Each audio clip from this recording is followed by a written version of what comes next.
Hello friends, welcome to study with Kashi. Friends, आज के video में हम क्लास 10 साइंस 2025 बोर्ड एग्जाम्स के केमिस्ट्री चैप्टर्स के इंपॉर्टेंट क्वेश्चंस को डिस्कस करने वाले हैं, जो कि है लघु व दीर्घोत्तरीय प्रश्न। फ्रेंड्स, यहाँ पर मैंने वो क्वेश्चंस लिए जो आपके पिछले सालों में रिपीट हुए हैं। ये मैंने पिछले 5 सालों के रिपीटेड क्वेश्चन लिए हैं। तो चलिए फ्रेंड्स, हम वीडियो को स्टार्ट करते हैं। देखिए, आप जानते होंगे कि आपके लघुत्तरीय प्रश्न 4 मार्क्स के और दीर्घोत्तरीय प्रश्न 6 मार्क्स के आते हैं। तो देखिए, इसमें हमारा पहला क्वेश्चन है, प्लास्टर ऑफ पेरिस एवं विरंजक चूर्ण के बनाने की एक एक विधि का रासायनिक समीकरण लिखिए। तो फ्रेंड्स, ये बहुत मोस्ट इंपोर्टेंट क्वेश्चन है। ये आपकी बोर्ड परीक्षा में बार बार रिपीट होता है। तो देखिए, 2020 में रिपीट हुआ है और ये आपका 2024 में भी रिपीट हुआ है। तो देखते हैं प्लास्टर ऑफ पेरिस कैसे बनता है। तो देखिए, यहाँ पे हम लिखते हैं प्लास्टर ऑफ पेरिस बनाने की विधि। तो हमारा प्लास्टर ऑफ पेरिस कैसे बनता है? ये बनता है हमारा जिप्सम को गर्म करेंगे तो बनेगा हमारा प्लास्टर ऑफ पेरिस। तो देखिए, जिप्सम का सूत्र क्या होता है? CaSO4 into 2H2O। ये हमारा क्या है? ये है हमारा जिप्सम का सूत्र, CaSO4 इंटू 2H2O। ये हो गया जिप्सम। इसको अगर हमने गर्म किया 100 डिग्री सेंटीग्रेड ताप पर, तो हमारा बनकर आया प्लास्टर ऑफ पेरिस, जो कि है CaSO4 इंटू हाफ H2O। ये आया फ्रेंड्स हमारा प्लास्टर ऑफ पेरिस, और इसके आगे आया प्लस 3H2O, यानी कि हमारा 3/2 जल आया। अब देखिए, क्वेश्चन में हमें अगला दिया है, विरंजक चूर्ण के बनाने की विधि की रासायनिक समीकरण लिखिए। तो विरंजक चूर्ण ये हमारा कैसे बनता है? विरंजक चूर्ण को ब्लीचिंग पाउडर भी बोलते हैं। तो या तो ब्लीचिंग पाउडर बोल देगा या विरंजक चूर्ण बोल देगा। तो विरंजक चूर्ण के बनाने की विधि यहाँ पे हम लिखते हैं, विरंजक चूर्ण बनता है बुझे हुए चूने में क्लोरीन गैस प्रवाहित करने पर हमारा विरंजक चूर्ण बनकर तैयार होगा। तो देखिए, बुझा हुआ चूना क्या है? CaOH का होल ट्वाइस प्लस Cl2। अब देखिए, जब हमने इसकी क्रिया कराई तो हमारा क्या बनकर आया? CaO। यहाँ पे देखिए, ऑक्सीजन कितनी है? 2 और हाइड्रोजन है 2। तो हमारा बनकर तैयार है CaOCl2। अब देखिए, यहाँ पे क्या बचा? 2H बचा और एक O बचा। तो देखिए, यहाँ पर हमारा जल प्राप्त हुआ। तो फ्रेंड्स, ये थी हमारी प्लास्टर ऑफ पेरिस और विरंजक चूर्ण बनाने की विधि। मैं उम्मीद करती हूँ आपको ये क्वेश्चन अच्छे से समझ में आया होगा। तो चलिए,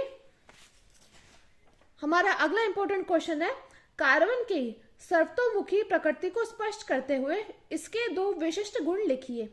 फ्रेंड्स, ये क्वेश्चन आपका 2020, 23 और 24 में रिपीट हुआ है। तो चलिए, हम इसको सॉल्यूशन देखते हैं। फ्रेंड्स, ये मैंने जितने भी क्वेश्चन लिए ये मैंने बहुत ही आसान भाषा में लिखे हैं। अगर आपने बिल्कुल ऐसे ही लिखे तो आपको पूरे में से पूरे मार्क्स मिलेंगे, चाहे आपका लघुत्तरीय प्रश्न हो या दीर्घोत्तरीय प्रश्न हो। तो देखिए, यहाँ पे लिखा है, कार्बन की सर्वतोमुखी प्रकृति को स्पष्ट करते हुए इसके 2 विशिष्ट गुण लिखिए। पहले हमें क्या बताना है? कार्बन की सर्वतोमुखी प्रकृति।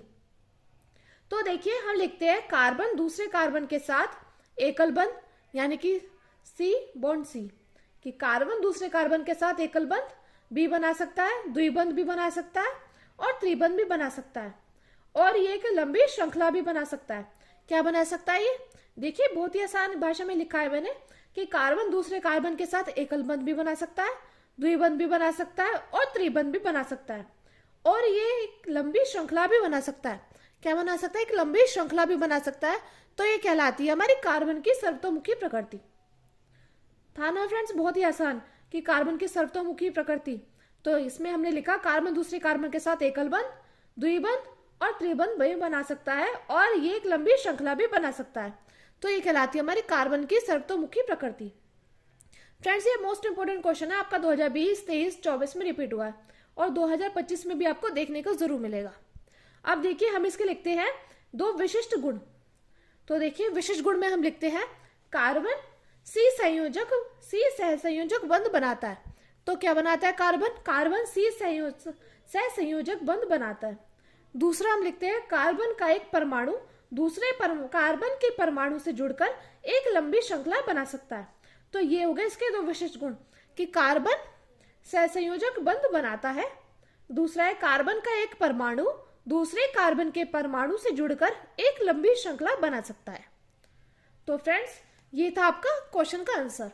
अब हम अपने अगले क्वेश्चन को देखते हैं, जो कि है, एसिटिक अम्ल के 3 रासायनिक गुणों का रासायनिक समीकरण एवं उपयोग लिखिए। एक उपयोग लिखना है इसमें, ये आपका 2020, 22 और 24 में रिपीट हुआ है और 2025 में आने के इसके पूरे पूरे चांस है। तो देखिए एसिटिक अम्ल के 3 रासायनिक गुण। तो देखिए हम यहाँ पर रासायनिक गुण लिखते हैं। यहाँ पे देखिए पहले हम क्या करेंगे, पहले हम क्षार से क्रिया कराएंगे। तो देखिए एसिटिक अम्ल का सूत्र क्या होता है, पहले ये जान लेते हैं। एसिटिक अम्ल का सूत्र है हमारा CH3COOH। ये हमारा एसिटिक अम्ल का सूत्र है। अब हमने क्या किया, इसमें क्षार से क्रिया कराई। तो क्षार क्या होते हैं, क्षार वो होते हैं जिनके पीछे OH होता है या जो जलीय विलयन में OH माइनस आयन देते हैं। तो देखिए NaOH क्या है, हमारा क्षार है। अब हमने एसिटिक अम्ल की क्षार से क्रिया कराई तो हमारा क्या बनकर आया, देखिए CH3COO। अब यहाँ से हमने क्या ले लिया, यहाँ से हमने ले लिया Na। तो ये बनकर आया CH3COONA, जो कि है हमारा सोडियम एसिटेट। अब देखिए हमारा क्या बचा, हमारा बचा यहाँ पे हाइड्रोजन, यहाँ पे हाइड्रोजन, तो 2 हाइड्रोजन बचे हैं और प्लस O, तो हमारा यहाँ पे जल बना है। अब देखिए अगला दूसरा है हमारा अल्कोहल से क्रिया। देखिए एसिटिक अम्ल की अगर हम अल्कोहल से क्रिया कराएंगे तो क्या बनेगा, ये बनेगा हमारा एथिल एसिटेट। तो देखिए यहाँ पे एसिटिक अम्ल CH3COOH, इसकी हमने किससे क्रिया कराई, एथिल अल्कोहल से, यानी कि C2H5OH से। तो हमारा क्या बनकर आया, CH3COO C2H5, ये हमारा एथिल एसिटेट है। अब देखिए फ्रेंड्स यहाँ पे देखिए CH3COO और C2H5, तो हमारा क्या बना, क्या बचा है हमारा H और O, यानी कि हमारा बचा है यहाँ पे आना चाहिए, यहाँ पे आना चाहिए H2। यहाँ पर हमारा जल भी बनकर तैयार है। देखिए अब हमारी तीसरी अभिक्रिया है, तीसरी रासायनिक अभिक्रिया है फास्फोरस पेंटाक्लोराइड से क्रिया। ये फ्रेंड्स देखिए यहाँ पे हमने क्या किया, यहाँ पे हमने एसिटिक अम्ल की फास्फोरस पेंटाक्लोराइड से क्रिया कराई तो हमारा क्या बनकर आया, देखिए CH3COCl, ये हमारा बनकर आया एसिटिल क्लोराइड। क्या बनकर आया, हमने यहाँ पे एसिटिक अम्ल की फास्फोरस पेंटाक्लोराइड से अभिक्रिया कराई तो हमारा बनकर आया एसिटिल क्लोराइड। और देखिए और क्या बनकर आया, POCl3 प्लस HCl। तो फ्रेंड्स ये थे हमारे 3 रासायनिक गुण। अब हम देख लेते हैं एसिटिक अम्ल का उपयोग। तो देख लेते हैं एसिटिक अम्ल का उपयोग कृत्रिम सिरका बनाने में भी काम आता है और एसिटेट बनाने में भी काम आता है। तो देखिए एसिटिक अम्ल का उपयोग सिरका बनाने में भी काम आता है और एसिटेट बनाने में भी काम आता है। तो फ्रेंड्स ये आपका मोस्ट इंपॉर्टेंट क्वेश्चन। देखिए अगर आपने स्क्रीनशॉट नहीं लिया हो तो स्क्रीनशॉट ले लीजिएगा। देखिए अब हम अपने अगले क्वेश्चन को देखते हैं जो कि है निम्न पर टिप्पणी लिखो। फ्रेंड्स ये भी आपका मोस्ट इंपोर्टेंट क्वेश्चन है, बार बार बोर्ड परीक्षा में रिपीट होते हैं क्वेश्चन। कभी आपसे 2 नंबर में पूछ लेगा ऑक्सीकरण अभिक्रिया क्या है, या समजातीय श्रेणी क्या है, या एल्डिहाइड कीटोन तथा कार्बोक्सिलिक अम्ल की IUPAC नाम पद्धति बताइए। तो देखिए पहले हम लिखते हैं ऑक्सीकरण अभिक्रिया। तो ऑक्सीकरण अभिक्रिया क्या है, वह अभिक्रिया जिसमें ऑक्सीजन का योग तथा हाइड्रोजन का वियोग होता है तो ऑक्सीकरण कहलाती है। यानी कि हमारी ऑक्सीकरण अभिक्रिया कहलाती है वह अभिक्रिया जिसमें ऑक्सीजन का तो योग होगा तथा हाइड्रोजन का क्या होगा, हाइड्रोजन का हमारा वियोग होगा, तो वो हमारी ऑक्सीकरण अभिक्रिया कहलाती है। जैसे कि हम उदाहरण के माध्यम से देखते हैं 2Mg प्लस O2। यहाँ पे देखिए मैग्नीशियम की हमने ऑक्सीजन से क्रिया कराई, ये हमने 2 इसलिए लिखा क्योंकि हमारी समीकरण को संतुलित करने के लिए। तो यहाँ पर बनकर आया MgO। तो ये थी हमारी ऑक्सीकरण अभिक्रिया। फ्रेंड्स ये मैंने बहुत इजी वे में लिखा है, अगर आप बोर्ड एग्जाम में ऐसे लिख दोगे तो आपको पूरे में से पूरे नंबर मिल जाएंगे। अब देखिए अब हमारा अगला है समजातीय श्रेणी। तो देखिए समजातीय श्रेणी क्या है, देखिए समजातीय श्रेणी है जब समान समूह वाले कार्बनिक यौगिकों को अणुभार के बढ़ते क्रम में या घटते क्रम में रखा जाता है तो एक श्रेणी बनती है जिसे समजातीय श्रेणी कहते हैं। फिर से देख लीजिए समजातीय श्रेणी है क्या, जब समान समूह वाले कार्बनिक यौगिकों को, यानी कि जब हम समान समूह वाले कार्बनिक यौगिकों को अणुभार के बढ़ते क्रम में या घटते क्रम में रखते हैं तो एक श्रेणी बनती है जिसे हम क्या बोलेंगे, जिसे हम समजातीय श्रेणी कहते हैं। जैसे कि उदाहरण है CH4 C2H6 C3H8। फ्रेंड्स आप देख पा रहे होंगे कि 2 क्रमागत संख्याओं के बीच में अंतर किसका है, इसमें और इसमें अंतर किसका आया, C2H2 का। किसका अंतर है, C2H2। कई बार आपसे बहुविकल्पीय उत्तरीय प्रश्न में पूछ लिया जाता है कि समजातीय श्रेणी में दो क्रमागत सदस्यों के बीच अंतर होता है CH2 का या C2H2 का, तो किसका? तो होता है C2H2 का। आप देख ही पा रहे होंगे यहाँ पे C2, देखिए C2, यहाँ पे एक Cu है, तो यहाँ पे अंतर किसका है? यहाँ पे अंतर है CH2 का।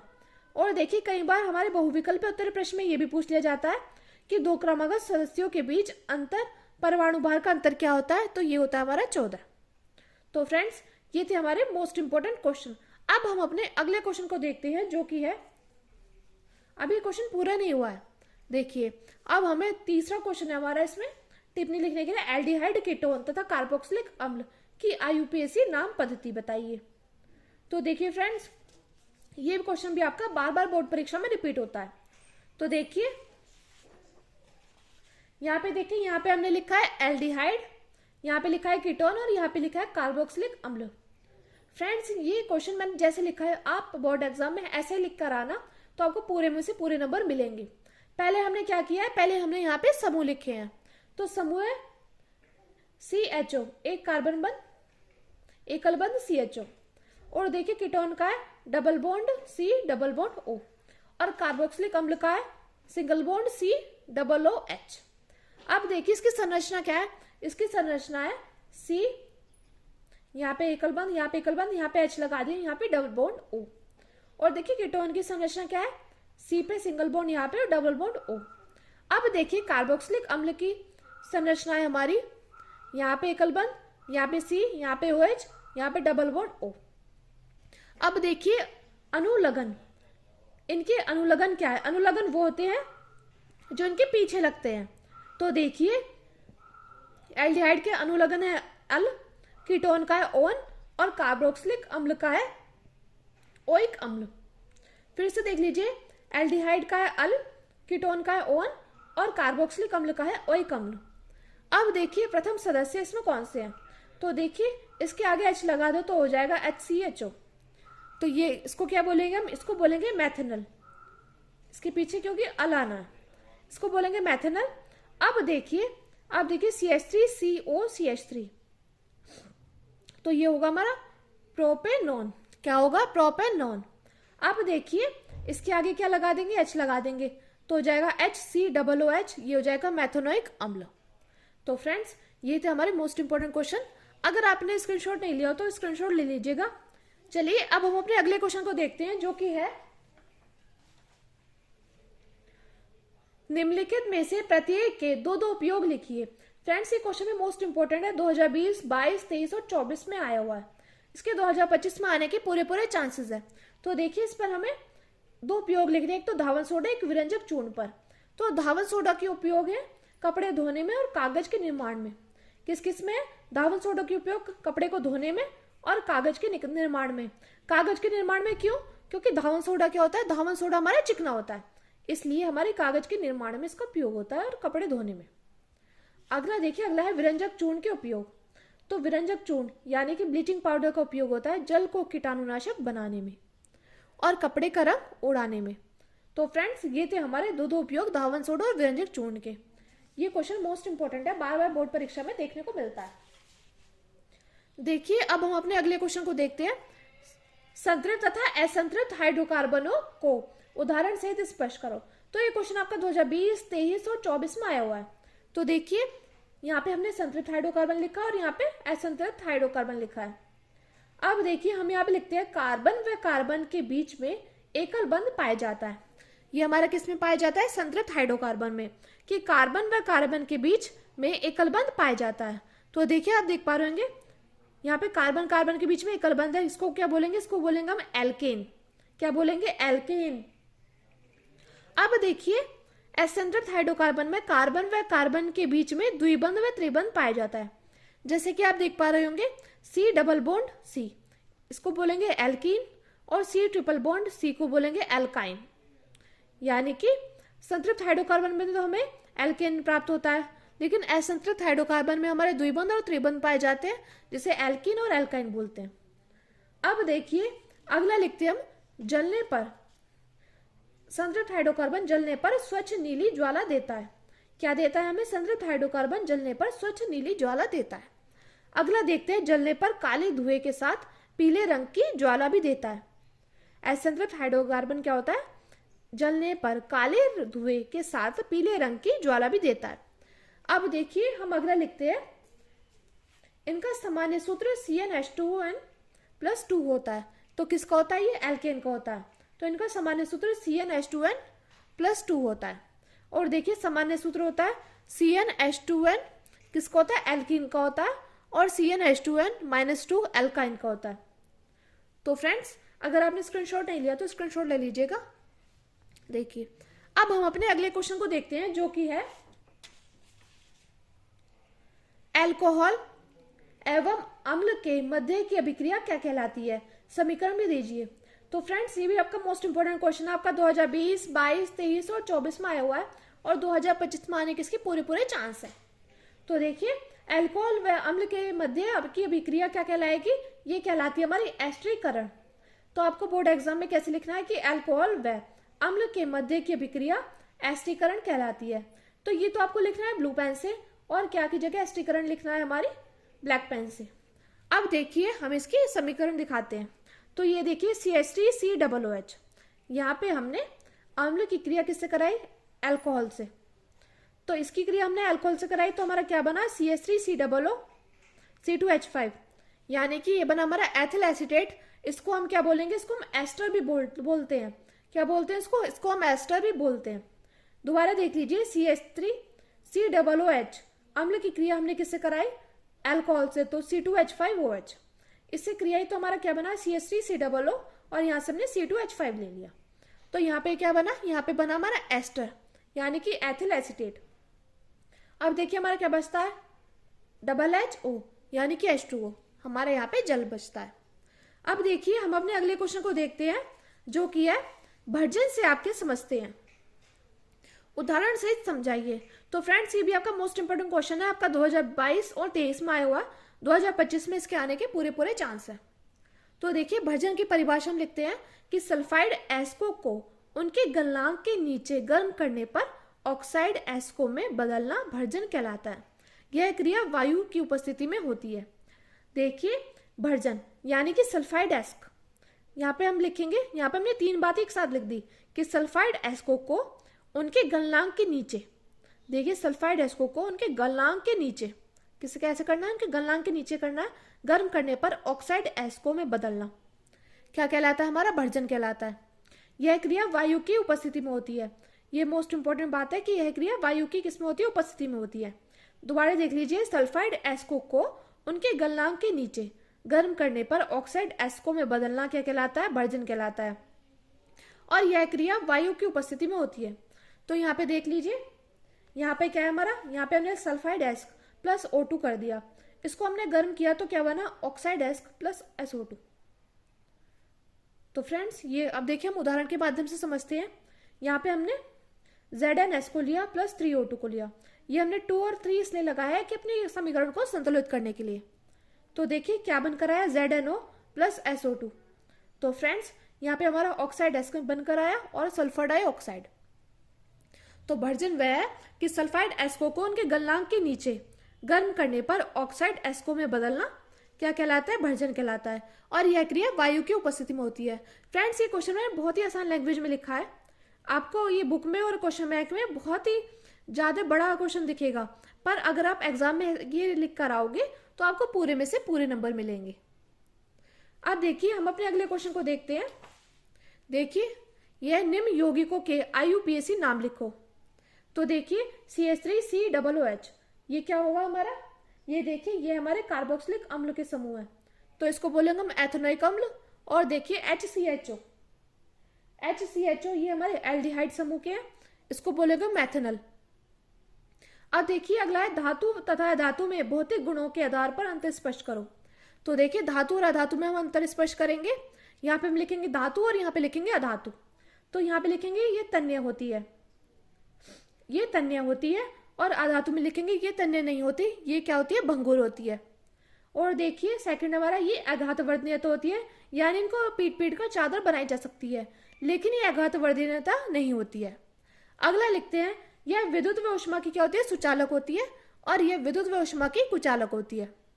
और धातु क्या होती है, धातु प्राय ठोस होती है, लेकिन अधातु हमारी यह ठोस, द्रव व गैस तीनों हो सकती हैं। तो देखिए फ्रेंड्स, अगर आपने स्क्रीनशॉट नहीं लिया तो स्क्रीनशॉट ले लीजिए। तो फ्रेंड्स, ये थे हमारे मोस्ट इंपोर्टेंट क्वेश्चन जो कि आपके पिछले 5 वर्षों में आए हुए हैं। मैं उम्मीद करती हूँ फ्रेंड्स आपको वीडियो अच्छी लगी होगी। अगर आपको वीडियो अच्छी लगी तो प्लीज़ हमारे चैनल को सब्सक्राइब कीजिए और वीडियो को लाइक, शेयर, कमेंट जरूर कीजिए। Thank you, thanks for watching.